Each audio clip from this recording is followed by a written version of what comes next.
Okay. Oh, we're actually live. It's always great when we start off and we're actually live. Hey, everybody. Welcome to Before College TV. I have a college media roundtable here with college media professionals from NYU, the University of Michigan, and the University of Alabama. Mina, Jessa, Elizabeth, welcome. It's great to have you here. Thanks for being here. Thank you. Glad to be here. So this is exciting. What I want to do is start off at NYU because at NYU, it was a little bit of a crazy start to the year. There was a lot on TikTok. We've been seeing just a lot of challenges because there was a 2-week quarantine, I believe, right, Mina? Before school even started, students had to come to campus and had to wait a couple weeks. Can you just tell me what's going on and explain that situation? For sure. So there's basically two different groups of students at NYU. There's students in the tri-state area. So in that case, they didn't have to quarantine. And then there's students from different states, some of which are on the government mandated quarantine for 14 days. So those students were placed in dormitories prior to the start of classes for 14 days. And they received meals that were free from NYU, and as many people know, infamously, there was some issues regarding like the company that serves NYU food, also known as Chartwell, has had issues in the past at NYU with failing one of their health inspections here.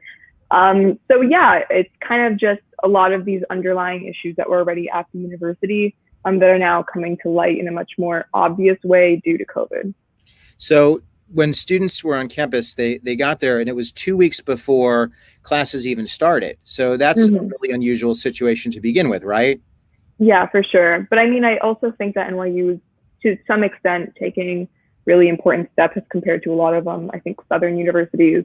We have testing that's free, that anyone can go get tested. Essentially, there's like appointments that you can make.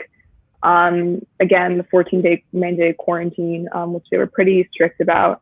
And even now, there's a lot of students that, are dealing with different like administration mandated punishment for, partying outside of classes in groups of like 10 or more people and such. So a lot of these things are like being taken to a very like serious level at NYU. Right. So so it's great. It seems like they're learning.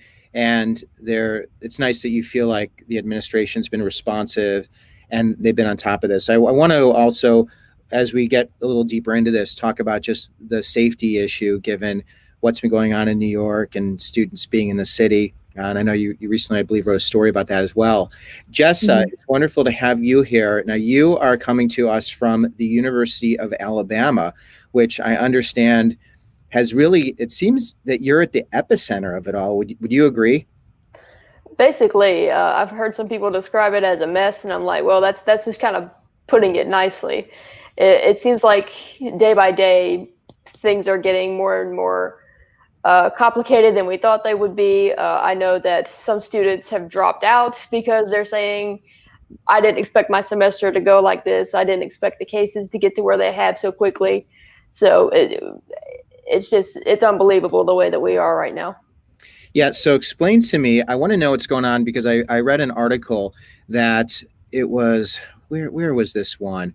It was really interesting to see. It's the story of the students who were talking about how this has been an absolute disaster and students are forced to leave the dorm. It seems like this just escalated really quickly. Tell me when students arrived on campus and explain to me just the sequence of events, because I think it's really helpful because I know Elizabeth, University of Michigan just started about a week ago, and that timeline of just when things escalate, how they escalate, Jessa, nobody had a precedent at the University of Alabama. You were really one of the people, dealing with all the new issues. So walk us through that timeline and what's transpired. Yeah, so before students arrived on campus, they had to do entry testing. So anyone who was coming to campus, they had to produce a negative test for COVID before they could come. And after students did that, we had classes for maybe, I would say, 5 days when they released the first numbers of testing after students arrived on campus. And that was when it had already gotten to over 500 cases just within the first 5 days. So averaging about 100 cases or more a day. And it was just within those first 5 days that the university said, we're stopping student events for the next 2 weeks. The city of Tuscaloosa banned bar services at restaurants. The bars are having to shut down in Tuscaloosa for 2 weeks. So that was literally just less than a week into classes, and they were already trying to do some damage control. And the students that were in the dorms, there was a dorm that students were told they had less than 48 hours to be moved out of their dorm and go to another dorm on campus because the initial dorm that they were in is going to be used for additional COVID isolation centers. The University of Alabama actually already had over 450 beds set aside for quarantining students. I think that was what it was. Right. But the idea that they're having to already go ahead and prepare for more space is a bit unnerving. Right. So they got there, they didn't have enough space. Students who had moved in within 48 hours, their rooms are set up, they're feeling really settled. And then the university tells them they have to leave. And then I know there's a story here of a student who had to leave her residence hall and then decided to drop out. Basically, some of the students that I spoke to, they said that this is all too hectic, that they're already having to adjust to so much, and now they don't even know if they're going to be able to stay in that dorm. Some students I've spoken to have said they're not even unpacking their things because they're afraid that they're going to have to be moved to another dorm all over again. Right. So it's such an unsettling feeling. Are they doing in-person classes as well as virtual? How's the learning set up at University of Alabama? It's sort of a hybrid. So I know that personally, 4 of my classes are online, and only one of them requires me to come to campus. But we couldn't even really go to campus for it the past week because now that professor has had to be in quarantine. Oh, So wow. I know that there are a lot of students, and that's just for graduate students. And I know that for undergrad students, the classes are much larger than graduate classes.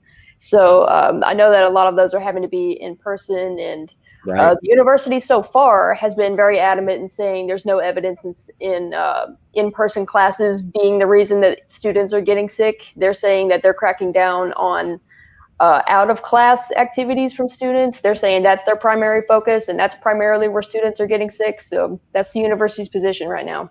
That's interesting because I was talking to a student at the University of Georgia who said that she wasn't engaging in any parties or activities. She was actually just trying to make some friends walking down the hall. And her story was that it's hard to meet people, and she didn't feel comfortable wearing a mask because after a while, when you get to know someone a little bit, it felt a little uncomfortable and almost rude. So she took her mask off, and then yesterday tested positive for COVID, which is interesting because it's not always the partying, which I'll be really curious to see how that transpires. Elizabeth, so you're at the University of Michigan, and from everything I've seen, it looks like it's a good year at Michigan.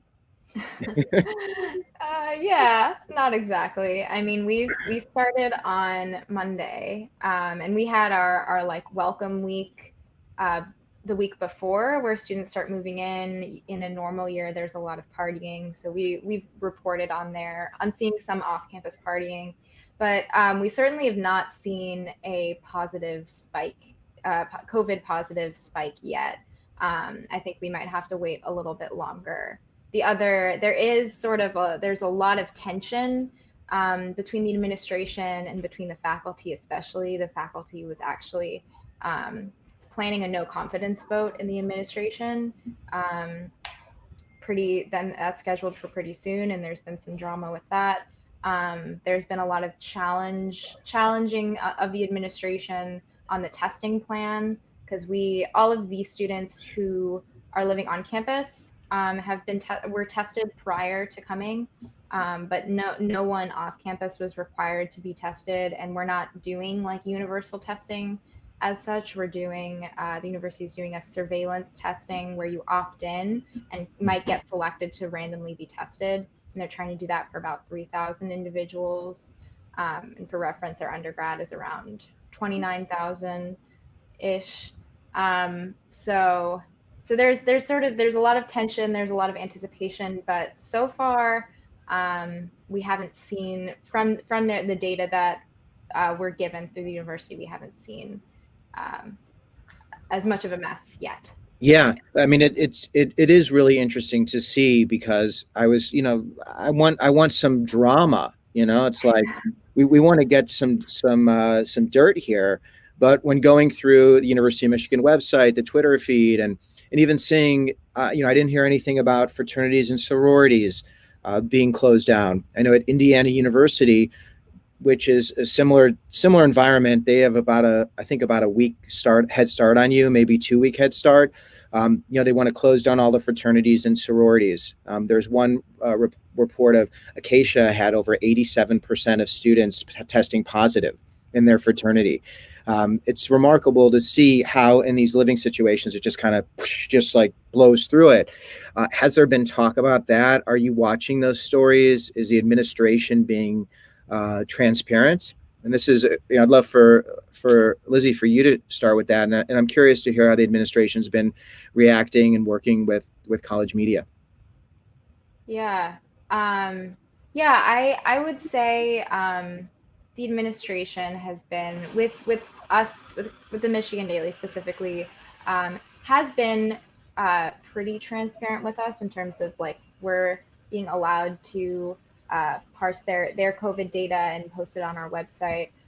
So far it's been we've had a solid relationship based on that. But I mean, again, I think it's a little bit early to see. I'm more curious how the university is going to react in terms of transparency if cases start spiking and how much information they'll be willing to disclose. So I was talking to an editor at what paper? They had a big, oh gosh, how am I not pulling this out? It was another editor who shared with me, NC State. So I was talking to the editor at NC State, and this was really interesting. She was saying that when it came to initial reporting, the university was only reporting cases that were tested inside the university system. So if someone's living off campus and they test positive, well, they weren't including that in their dashboard.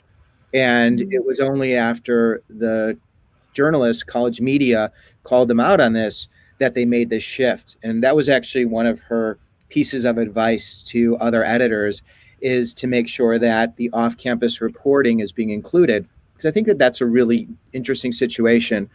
University of Michigan, are you doing in-class learning or is it a hybrid? It's a hybrid, and around 68% of classes are online or offer an online option. Okay. Just anecdotally, like all my classes are online. Pretty much everyone I know, all their classes are online. I think I have one friend who has one in-person class. So, right. So when it comes to the students who are on campus, were the freshmen, sophomores, juniors, were they all invited to live in residential housing? Yes. Okay, so you have like a full house when it comes to students living on campus. And then Mina, do you have all of your students, have they all been welcomed to campus as well? Yeah, I mean, NYU was pretty strong on the Trump administration's ruling regarding international students. So international students, generally speaking, have been able to get to some form of an NYU campus, including ones that are like closer to the student's home campus, because of like the large global network that NYU does have. But yeah, generally speaking, I would say we don't really have data. Again, this comes back to the transparency issue. We don't really have data on like how many classes are in person, how many classes are online, how many are blended. But generally speaking, there is a wide variety. And I would say that a lot of students are back on campus, but we don't have those numbers yet. Right.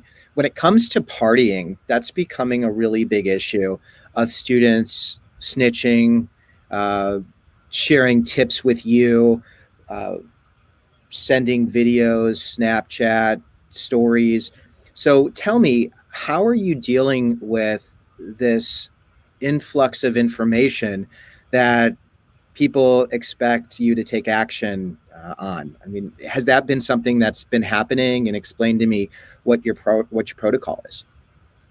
And you're all welcome to join in, because I'm sure you're all seeing this in the newsroom, like, oh my gosh, could you believe this and this and this? And you're like, we can't show this. Can we show this? Can we share this?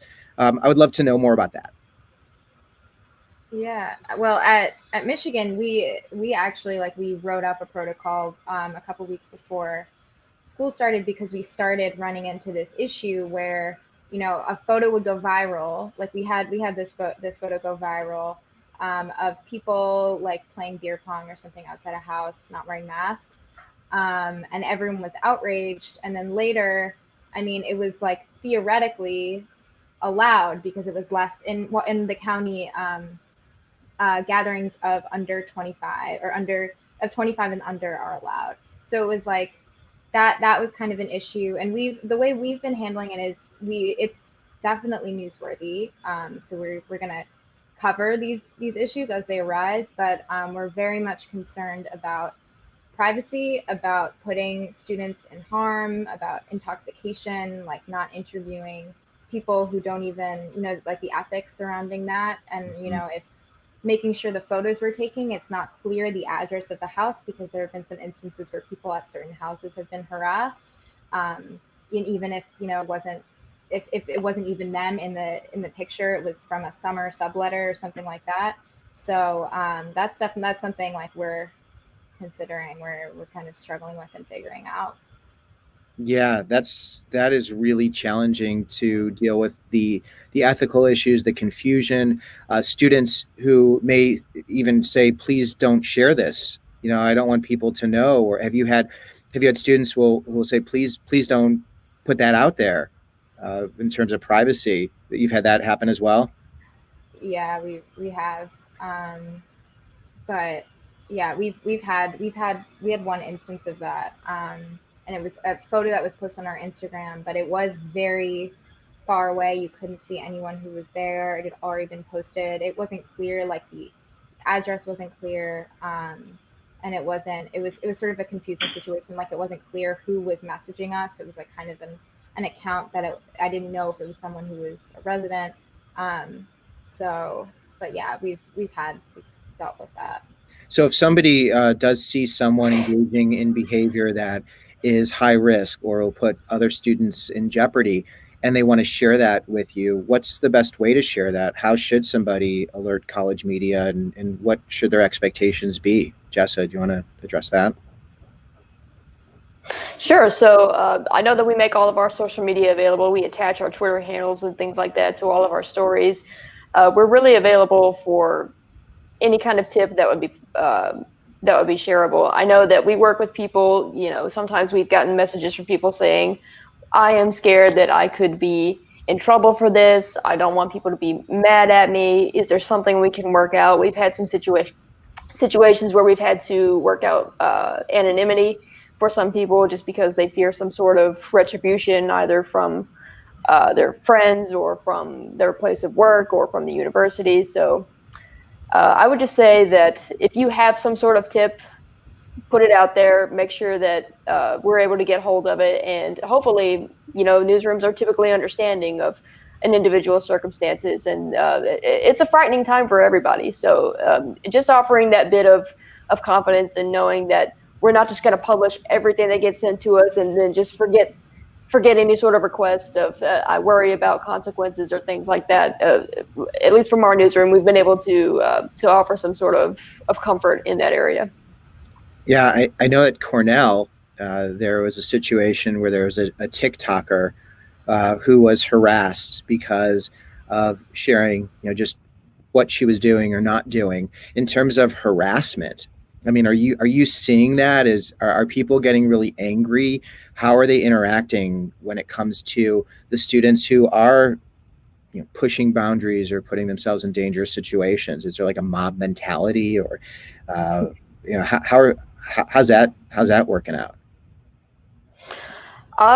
In terms of seeing pictures posted and things like that, I know that one of our photo editor, I believe it was, she actually went and took photos of students that were making these huge lines that were at the bars that were right outside of campus, and this was maybe just a few days before classes started.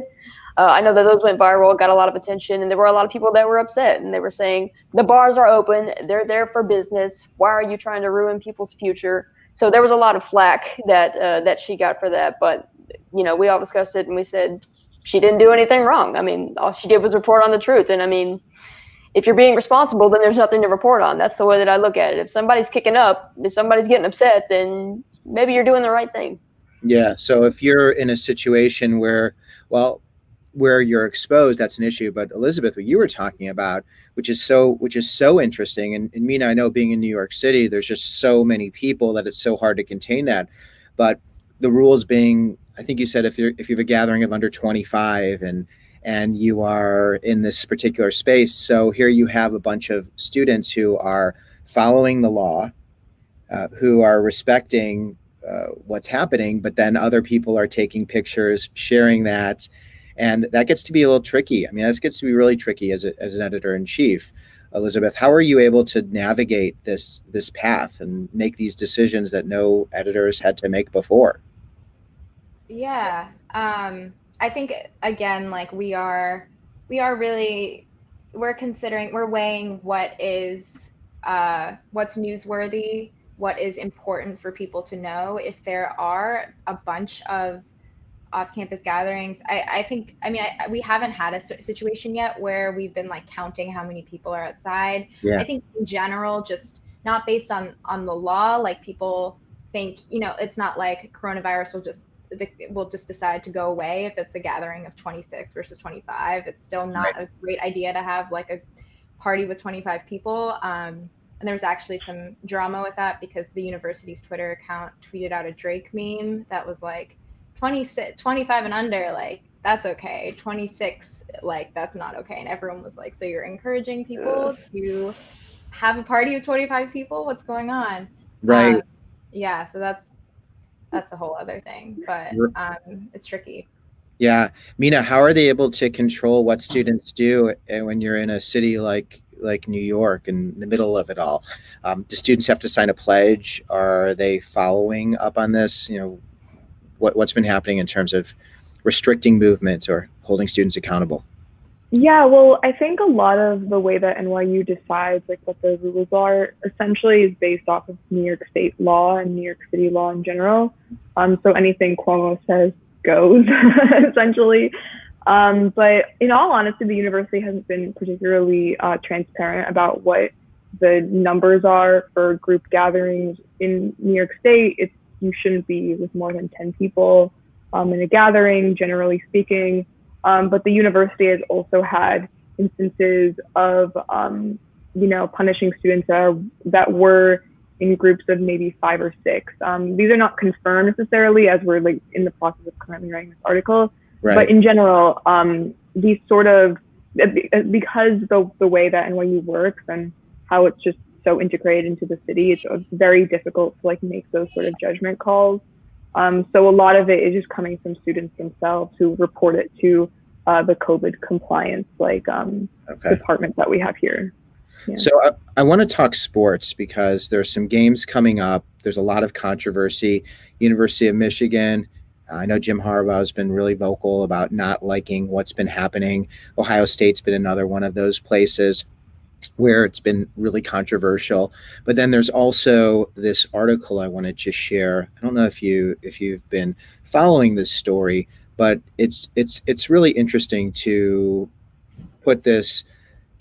It puts it in perspective. So this is a great story from Sports Illustrated that talked about how athletes who get COVID, who get coronavirus, what they're seeing is that they are at a higher risk of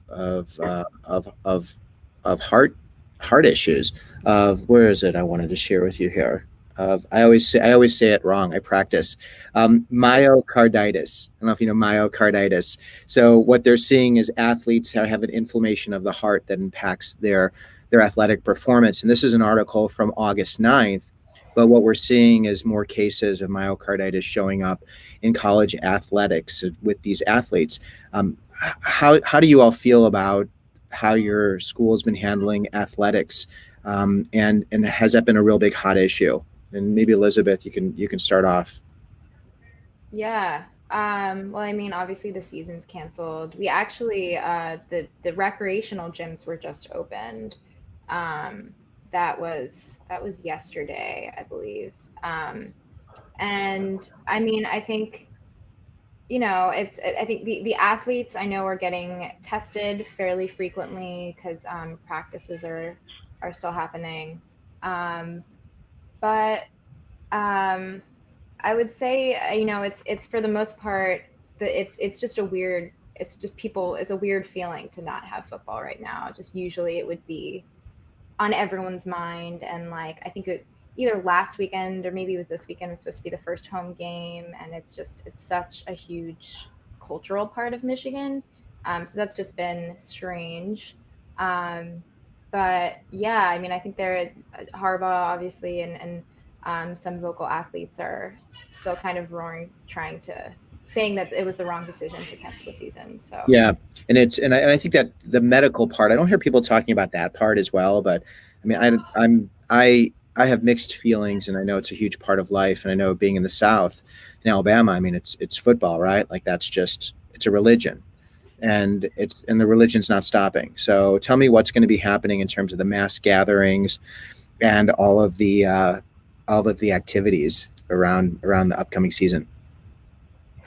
Yeah, so the University of Alabama is within the Southeastern Conference, and that's actually a conference that has decided not to cancel their games. So the season is still on, and it looks like SEC schools are going to be playing against one another to try to limit exposure, trying to keep it within the SEC. So what the University of Alabama is doing is the capacity for the stadium is going to be, I think, less than 20%. So we're usually, I mean, it's a huge stadium if you've ever seen it. I mean, we have over 100,000 people. It's such a massive thing, and the city is packed all the time. But having less than 20% capacity, it's going to be a massive change. I know that we're going to I think a tiny little percentage of that is going to be student tickets. And I know that the band can't even come, the cheerleaders can't come. None of that's going to be there. So it's hard to know what exactly it's going to look like because What about tailgates and house parties and all of those other things? Because you yeah, would have what's interesting is you would have 100,000 people in the stadium, but now you've got 80,000 people who are going to find some way to participate in the activities. exactly. Because like I was mentioning, the bars that are situated close to the campus, I mean, those are just packed just wall to wall in the streets. They shut down the streets because it's so crowded. Tailgating is actually not allowed this year. So I'm so curious to see what people are going to do. I know that tailgating has been something that I've loved to do. I mean, it's heartbreaking to think that this is what the season is going to look like. But my main concern so far is that the bars that have been shut down for 2 weeks, that's going to expire next week, I believe. So it's interesting to see as we get closer what's going to happen exactly. Is the city going to shut them down again? I don't know what it's going to look like. I worry that we might see another spike because of the games. Right. And the first game is when? Oh goodness, I think that it's sometime in late September, but it's off campus. It's an away game, and then we Right. have our first home game. I can't think. I think that it's against Mizzou, but I can't remember exactly when. Yeah. Well, that'll be interesting. And then at NYU, when it comes to sports, you don't hear a lot of sports happening. You don't hear a lot of sports. I mean, again, like our university is different than basically any other like traditional university. There's no campus. Essentially anything that happens in the city, so all the legislation that people are generally following, that kind of stuff, does like sort of seep into the school's culture. So yeah, like all the sports teams that we do have, we don't have a football team, but they are all canceled for the season. Yeah. Right. So in terms of just general, the general health and wellness, the happiness of students on campus. I work a lot with first year students and help them to transition. And the first year is hard enough without COVID. When it comes to just how students are doing, and I know it's hard for you to be able to generalize, but I would love to just hear your assessment of how things are going, just in terms of tone, mood, energy. And Mina, why don't you just continue this? And I'd love to hear if you've been able to pick up on that and see or interact with students to gauge this. For sure. I mean, sorry about that. Again, I think our university, because it's so intertwined with the city, it kind of feeds off of the energy of the city. So as you know, the lockdown has ended, like as you know, things have started to come back to normal. I think like students have been kind of taking advantage of like regular city activities, like in that sense, like the Met just opened up, things like that. So I think there are opportunities for students to like go and do things in like a safe environment, which is the city, you know, one of the best cities in the world. So like in general, in that sense, I think it's a lot of like kids coming from smaller towns, especially freshmen that are like now in this very large like metropolitan city that are able to do things now after quarantine. So I think for them, nothing's really changed. Good. So. People feel safe, because I know there was a story about a higher police presence, and I know with all of the racial tension. Yeah, I mean, that story, just generally speaking, I guess had more to do with the overall Black Lives Matter movement that has been really predominant here in the city.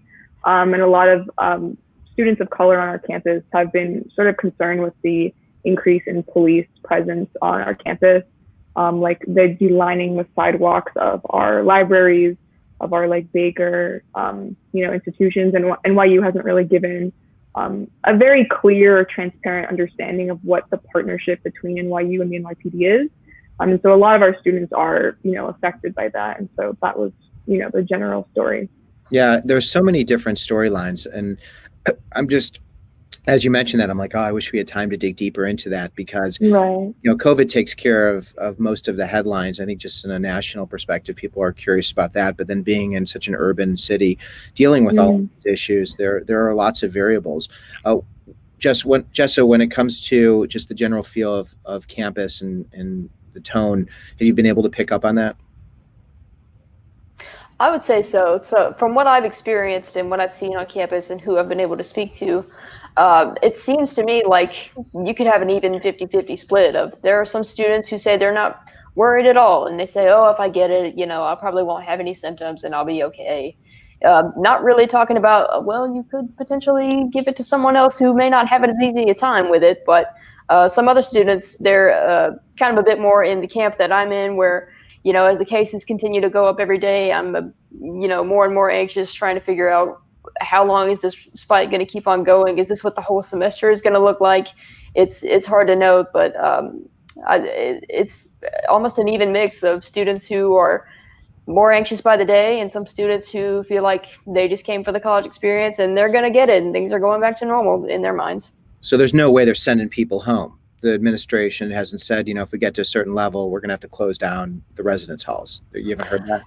I haven't heard talks of that. I know that the university has said that there's no real threshold for a positive number of cases. They're not really looking at one particular number. They're saying that if things continue to progressively get worse, which so far it seems like they have been, that sending everybody home is something that they're considering, but I haven't been told any sort of number or threshold that they're looking at, so it's really just up in the air at this point. Mina, I heard that if the 100 students test positive, there was a story that that's enough to close down the school and go totally remote. Is that something people are thinking about? Yeah. Governor Cuomo basically put out a statement saying that if there's 100 cases that happen in any school, regardless of whether it's NYU or a public school or another private institution, that if it reaches that number of cases, they would close down the university. People can stay in the dorms, but they would make everything remote until they could deem it fit again to have in person. And you were talking about transparency, so it's interesting to see, because there's no way to really gauge, just from your perspective, it sounds like just how many students have been tested positive, right? You're saying that's... Actually, we do have the numbers for, as of right now, in the first like week or so. Okay. So 10 students did test positive, but all of those students were quarantined. Gotcha. Again, so again, we have to just, you know, wait, because each week we're all getting tested. So. Yeah. That's fascinating. Elizabeth, so tell me, what's the general feel of this year, the tone, students' health and wellness? Yeah. I would say it's hard. It was especially hard last semester, I think, when it was still sort of cold and everyone was we moved so the transition so quickly. I think for students on campus, they're kind of like Jessa said, there are some people who are taking it more seriously, but are still trying to make the best of the situation a bit, and hanging out on the diag, which is like our main quad, in masks, going on walks, just sitting on porches with roommates, and so people are trying to find bright spots. And I know there are some people, again, like Jessa said, who are just going out, don't really care as much. From what I've heard and seen, I think those people are trying to keep it very quiet, though. Like, they know that they shouldn't really be doing that. But there are people that are doing that. Is everyone wearing masks in the newsroom? We are not using our newsroom for at least this first month. We're So just are any of you? We're not either. No? So you're Yep. all doing that, so it's really disconnected. So it's a lot of that's really hard, dealing with these breaking news and issues and collaborating. What are you using to connect with each other, to be able to put out a paper? Is it what technology are you using? Just curious. Zoom and Slack. They have been lifesavers so far. Yeah. same with That's what everybody's been doing. Well, you're all really in the middle of it all. I mean, you're in the story, and I only know small pieces of it, but I would love to continue to nurture this relationship. If there's a story, if there's a big story, if there's something that's happening on your campus that people don't know about, or isn't getting the attention it deserves, I would love to be able to be a voice. In closing, is there anything right now? Are there any big stories, anything that you're really passionate about outside of what we talked about, that I can give you an opportunity to share information about? Any other hot stories? Elizabeth, anything?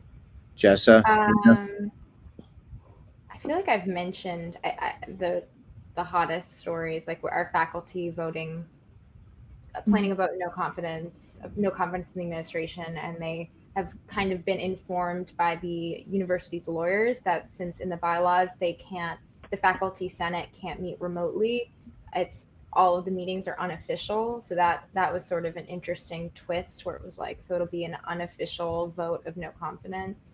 What does that even mean, if the faculty votes no confidence? How does that impact you, students?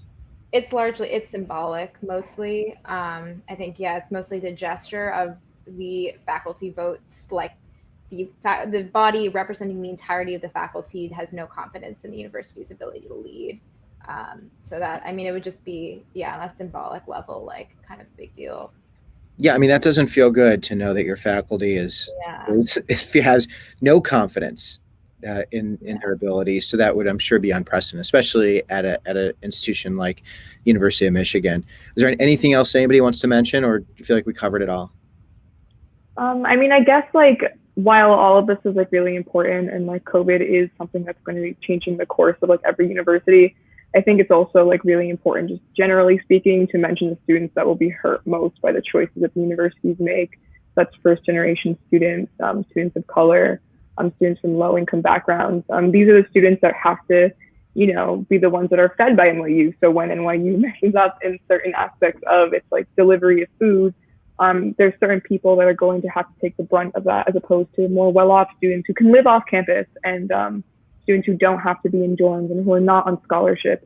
So I think like in all of this, like, as much as these like broader like university admin stories are important, like what are the choices that they're making, I think it's really important to remember who they're making these choices for, and who they do and don't.